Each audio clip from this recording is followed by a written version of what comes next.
Morning guys, today we're walking Three Peaks.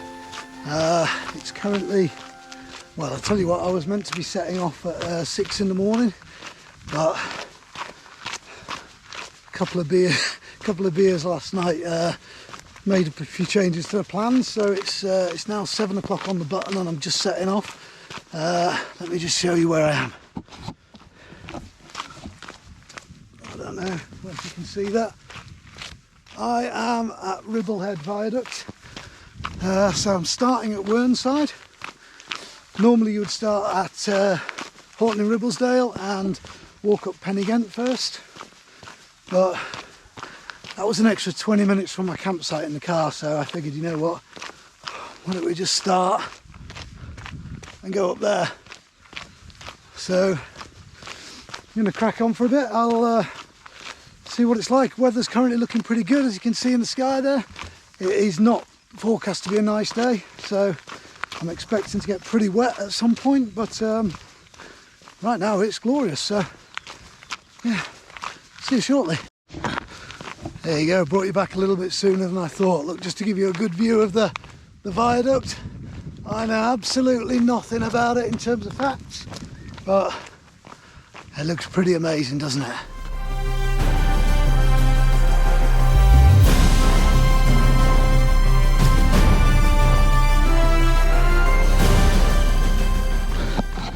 This is a pretty cool place. Look, this is Moor there. One of the railway enthusiasts will probably know all about that. I don't know if it's the highest, but it's certainly the most remote signal box in the UK, which is, well, I don't know, feels pretty cool little fact. And this cottage here, there you go, that was the old signal box operator's house, which, let's see if you can see, it is currently for sale. So if you've got a cool 250 grand, then it can be yours. I mean, what a place to live, eh? Slight problem is there's no running water, electricity or gas, and it's pretty much inaccessible via cars. There's a little farm track which, like, I don't know, a proper 4x4 could shimmy itself up, but you know, other than that, you're probably in a quad, so yeah, it's probably got a few downsides as well, but I don't know, if I had 250 grand, I think, what's a spare, I think I'd be interested.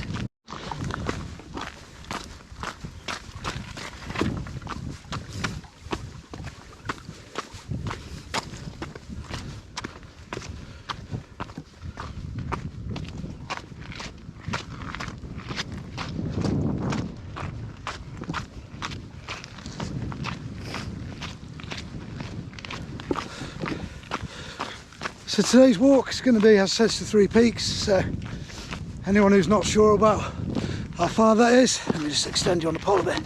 Anyone who's not sure, it's roughly about 25 miles up, not the three highest peaks in Yorkshire, which is kind of what everyone assumes. It's two of the highest, and then so you've got Whernside, which I'm doing now, is the highest. I think it's 736 metres. Probably can't see in the distance yet, but obviously we'll be going up it later, is Ingleborough, which is the second highest, which is 723 metres high. And then the final one today, which is, as I mentioned before, normally the first climb, is Pen Y Ghent, which is probably the coolest one, or arguably the coolest one. Is 696, I think it is. I'm probably wrong about that, but it's just below 700 metres, and it's actually the 9th highest mountain in North Yorkshire. So I don't know if that ruins anything for you, but it doesn't for me, considering there's about 40 metres between the 9th and the highest, so they're all basically the same. And the eagle-eyed amongst you will notice I am walking solo today. I was meant to be part of a little group, but situations happened, injuries, fitness concerns, such of things like that, meant I was the only one doing it today. But you know what, I'm okay with that. I've got an audio book, Billy Connolly in my ears, so we're going to have a good time. Subsequently though, because I'm solo, you've got to take a little bit more care. You don't want to get yourself into any bother, so my backpack is pretty heavy, and that's not ideal, but better to be safe. Look at that. Look at that sunshine. This was not forecast. It's that's beautiful. Look at that. Look at on the hillside. Look on Whernside. That's where I'm going, up there. This is also pretty cool. It's a bridge taking the river or the stream, whatever it is, over the rail tracks. I don't know. Just always feels the wrong way around that, but it's pretty cool. And this railway here, in fact, look, you can just see in the distance there, that is Ingleborough, which is the next climb I'm going to be going up once I've got up here. And those tracks are the tracks that take you down to Ribblehead Viaduct, so yeah, it's cool. Well, I'm, I don't know, probably halfway, 2/3 of the way up perhaps, and look, clouds covering the summit, so hopefully that's going to clear before I get there, but I mean, you won't see a single thing when we're up there. That's why I brought you back now. But just over in the distance over there, I think you can just see the top of Ingleborough, which is the climb after, and then all the way over there in the sunshine you can see Pen Y Ghent, which is the third climb, which still is in nice sunshine as well, but like this is coming in really quick now, so it doesn't look good for being able to see anything up there and flying a drone, but we'll find out.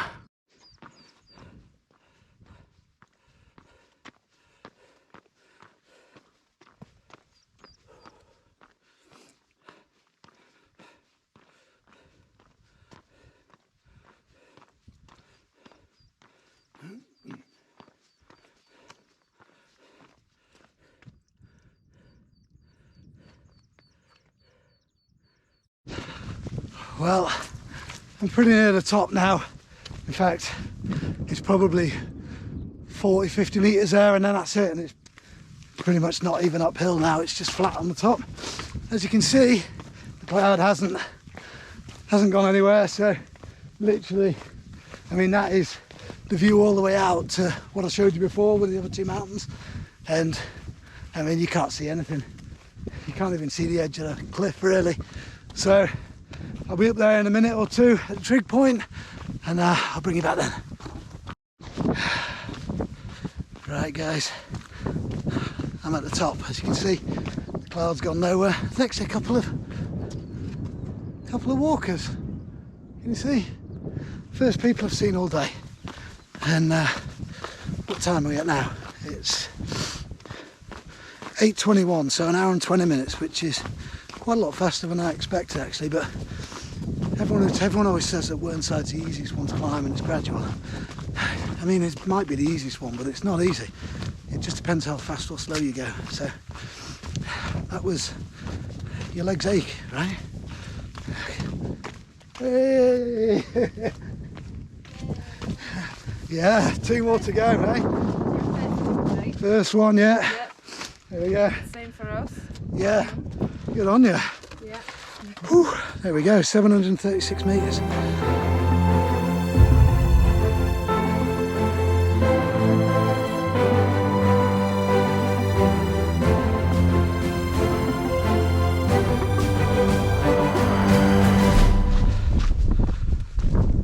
Right, time for the descent. I tried to fly the drone a little bit when I was just up there, but I mean, it flies fine. It's a little bit windy, but it's fine. But because it's so foggy, it refused to land. so we just spent 5 minutes trying to convince the drone that actually the fog is not the ground, and just trying to get it down. So I was going to try and fly it just above the clouds and sort of head out a bit, because they are sort of clearing a little bit over that way now. But it was just stupid. Like it probably just wouldn't have flown back, and of course you can't see anything, so you know, if you're trying to fly the drone and you can't see anything, it's not always the easiest to find your way back. So I thought better of it, so I took a little bit of a vertical shot. Hopefully it's come out. Like, you're not going to see much, but at least it's something. It's quite cool, and hopefully in the neck, look at it's clearing. Look at that, it's just clearing now, look. Wow, fantastic. But hopefully on Ingleborough we'll get a better view. If not, maybe when I'm in the valleys I'll fly it a little bit, because it's quite good fun and it breaks up the day.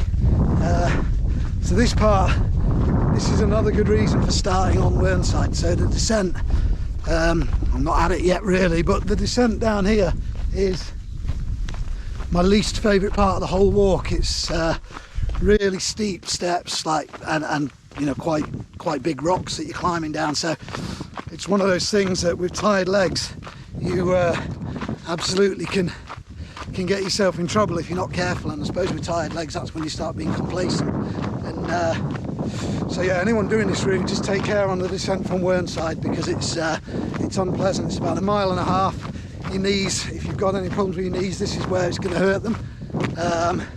But take it steady, it's not a race, and to be honest, you'll probably have great fun. I mean, look at this, guys. Look at that. Woo!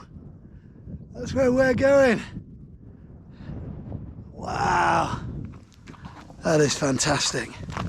There you go, look, the sun is out already, and that really doesn't look steep, but I promise you that is really, really steep. And I'm making good time, but you know, I'm usually quite sure-footed on descents like this, but I do urge everyone to take a little bit of care, because, well, this is the last place you want to have an accident. So, but so far, loving it, and feeling good now that I've got the first climb out of the way. And it's probably about 2.5 hours until the next peak, so, well, hopefully, maybe sooner, I don't know, we'll see. And that's another good thing about this climb. Not only do you get this horrible section done first, but then you're straight up Ingleborough as well, which means you've got 2 of the 3 climbs done within sort of, I don't know, 4 hours ish. And that just means you get to enjoy some of the more steady sections when your legs are getting tired, rather than the other way around. So far, yeah, really enjoying this. But look.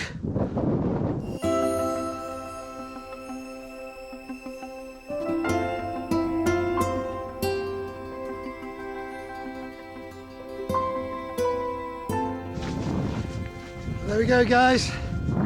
That is Whernside done. That descent batters your feet if you go down at any sort of speed, which I kind of do because I like going downhill. I'm much better downhill than uphill. But look, the summit is just complete sunshine, which is sod's law, because you couldn't see a single thing when I was there. And that's where I'm going. Looks pretty daunting, but it's a great climb. So Ingleborough's next. I'm going to find somewhere to sit and have a quick sandwich. It's bang on 9 o'clock.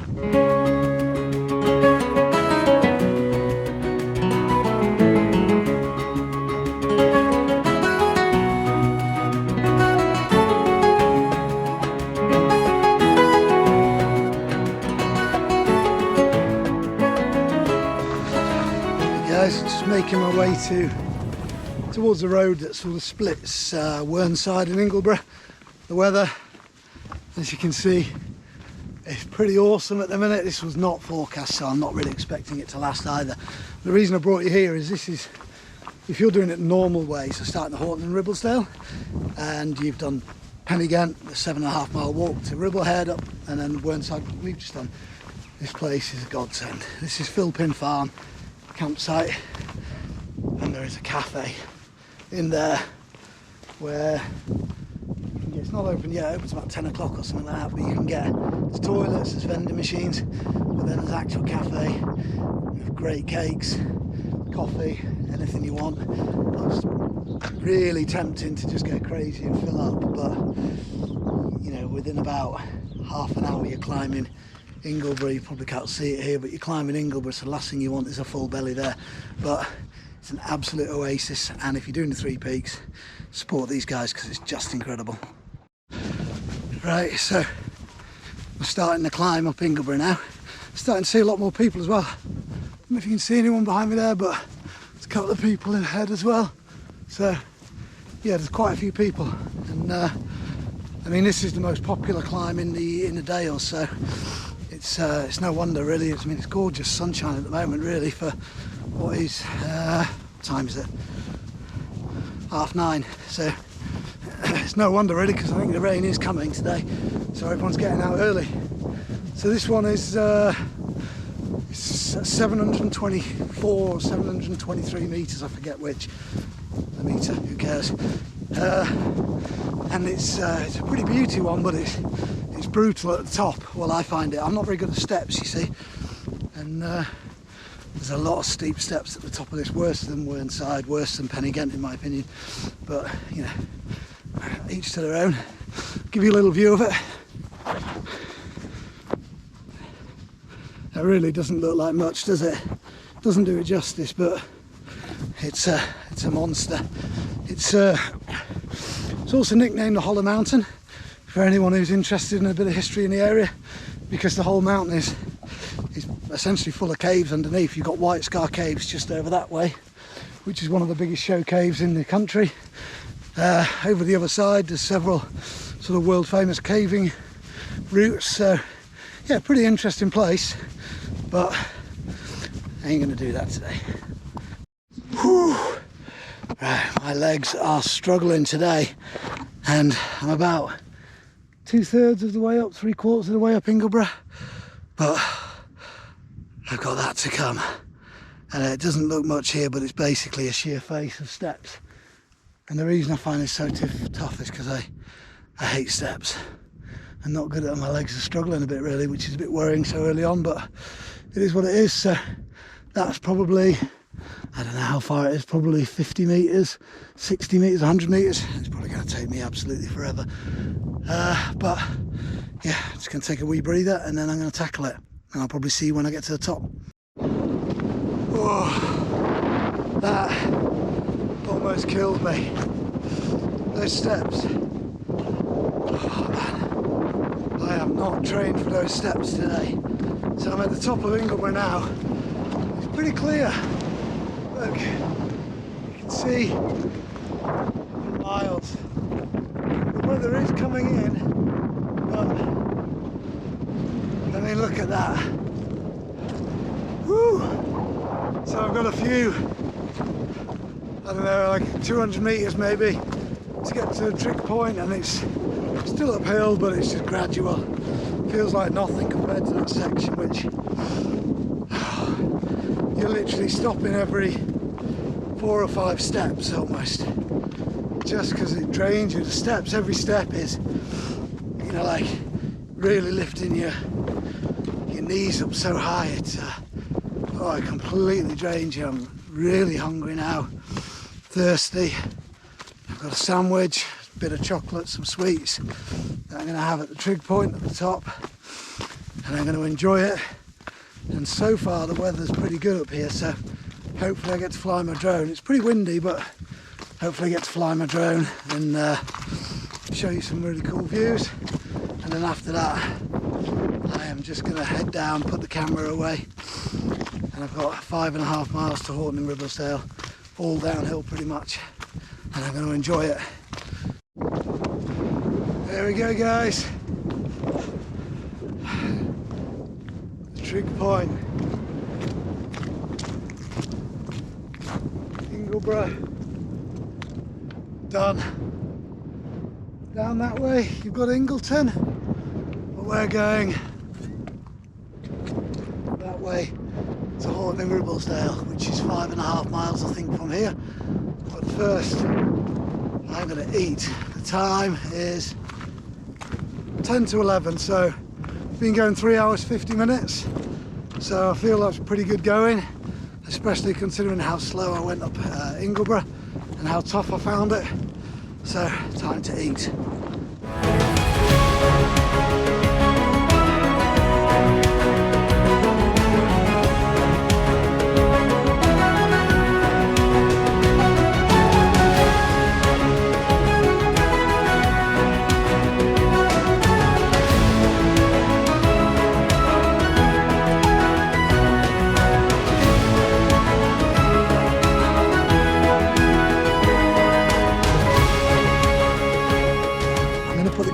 day now. I'm going to get my walking poles out and I'm going to try and make some good time. I've got about 5.5 miles to Horton in Ribblesdale, and then the final climb of the day. So it's still a long way to go. Yeah, I'll probably see you in a couple of hours.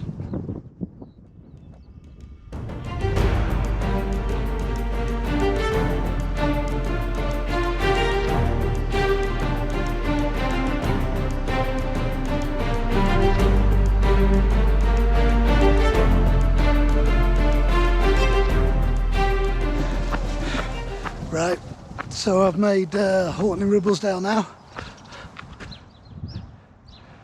It's, so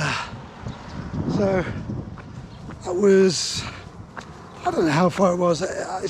It's about 5 miles, maybe like just like 4.8 or something like that. Feels like it goes on forever, to be honest with you, but it's. I've just checked the time now, and it's. In fact, I'll just check it again because I've forgotten. 12:35. So. It's just taken me 1 hour and 20 minutes to do basically 5 miles, which it's not bad coming down a mountain.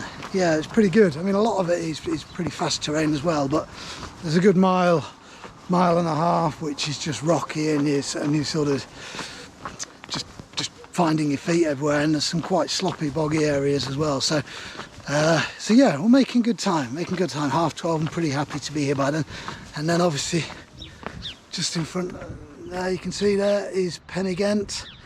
So that's where I've got to go up next, which is probably a mile before. No, it's probably 2 miles, 1.5 miles, 2 miles before I start the climb there, because I've got to weave around the village. There's a chance I might be seeing some friends here.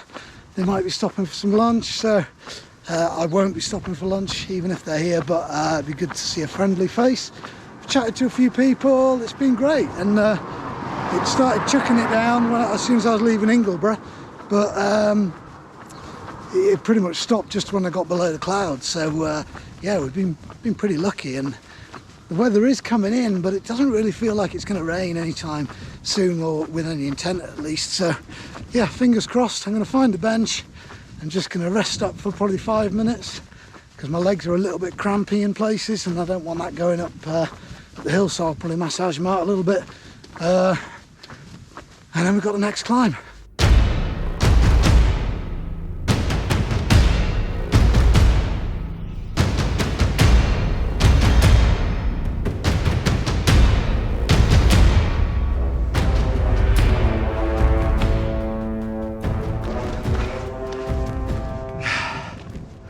I'm finding this final climb pretty tough, and I got that far to go. So, slow going. Although no one's going any faster, and I like to think that this may be their first climb and this is my last. So, I don't know. We're going okay, but 694 metres up Pen Y Ghent, and it's a pretty cool mountain. It's just when you start getting towards the nose section up there. Well, there we go. It's just loads and loads of steps again, so that's going to be. I'm not looking forward to that. Let's just say that I'm not looking forward to that. But it looks pretty grey, pretty rainy. It's starting to spit a little bit here, so don't know. It kind of looks like that might be the soup of the day for the rest of it. But we'll see how we get on. I think it's okay, and I've got a nice sandwich and chocolate bar for when I get to the top, and I will get to the top. So yeah, all good, ish. We're getting there. That there is possibly the steepest section on the 3 peaks, but it's not as bad as the climb up Ingleborough, I don't think. No, it's definitely not, but if I'm honest, I would really rather not be going up there, but I got no choice. That's my path, so that's where we're going.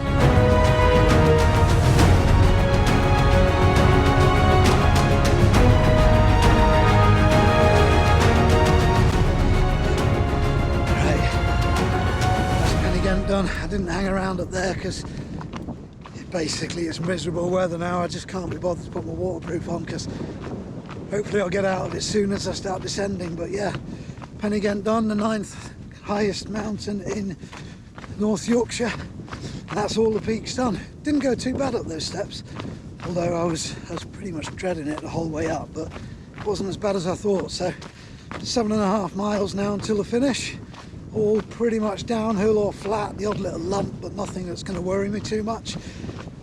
So maybe a couple of hours, and then we're done. So let's get cracking. I forgot to mention actually, I didn't fly the drone at the top of Pen Y Ghent because in these conditions, to be honest, it's not waterproof. There's a high likelihood that you'll never see it again if you send it up in this. So I'm a bit gutted really. I would have loved to have just done a last fly of it and just send it off the mountain, but yeah, not happening really. It's really quite grim here, and looking down into the valley, it doesn't look like it gets any better down there. So just time to crack on really. It took me an hour and 10 minutes to get up Pen Y Ghent, which, considering I was making a meal of it and yeah, not really looking forward to it, it's a lot quicker than I expected really. So if you're doing it on the 3 peaks, you're probably going to be doing Pen Y Ghent first. It's let's get the poles out of the way. It's nothing to be afraid of in terms of time. It is the shortest one to get up, and probably the easiest one to descend as well. So it's a nice climb, and oh, it's absolutely grim up here now.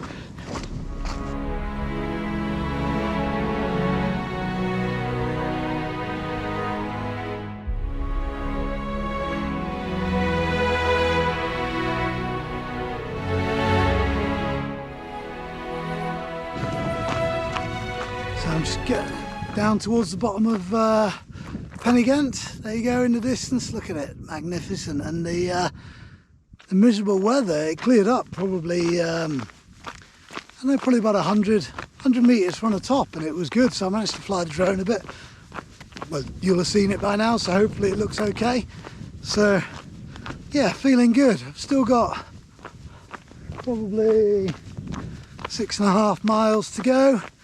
So, I mean, I think the rain could catch up with me. It kind of looks like it's gonna, looking over there, but feeling good. The legs feel strong now, so it's amazing how good you feel when you've just got that final climb out the way, and you've still got a long way to go, but you know, it's nice walking. There's a couple of little blips, but for the most part it's just undulating or downhill or flat, you know, it's nice. So yeah, feeling pretty good. Should be able to tick off the six or so miles pretty quickly, maybe an hour and a half from here, maybe a little bit longer, we'll just see. I've eaten all my food, so I can't stop for food now anyway. Yeah, feeling good. If you're doing it the normal way around, starting with Pen Y Ghent, you've got a nice little walk to recover before you do Whernside. But I've done it, so I don't need to worry about that. I'll catch you in a bit. Well guys, I'm calling it. I've got about half a mile to walk down this road, and then I'm back at the camper van. I'm pretty sure the food truck's not going to be there. I don't know if it's been there at all today anyway, but it's just gone 4 o'clock, so they've probably gone home by now. That last section, 7.5 miles from the top of Pen Y Ghent, I've not enjoyed. I underestimated it quite a lot. It's not difficult, it's easy walking. A bit muddy in places, but you know, that's fine. It's not difficult walking. What I underestimated is just, I just couldn't be arsed. I walked all around on my own, and that would have been a pretty good time to have someone to chat to. Chat to an old couple actually for a little bit, they were nice. But it's just, you get tired just because you walked a lot. I've done about 55,000 steps. And I'm just tired. It's a long way. So I've got a big bar of dairy milk in the van, and I suspect within about 5 minutes I'll have got through most of that. And then I'm going to go home and get myself sorted, and then go out for a meal and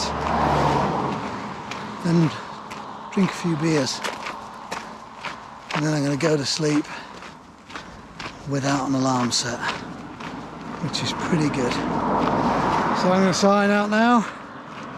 It's been a good one, but I'm tired. See you later.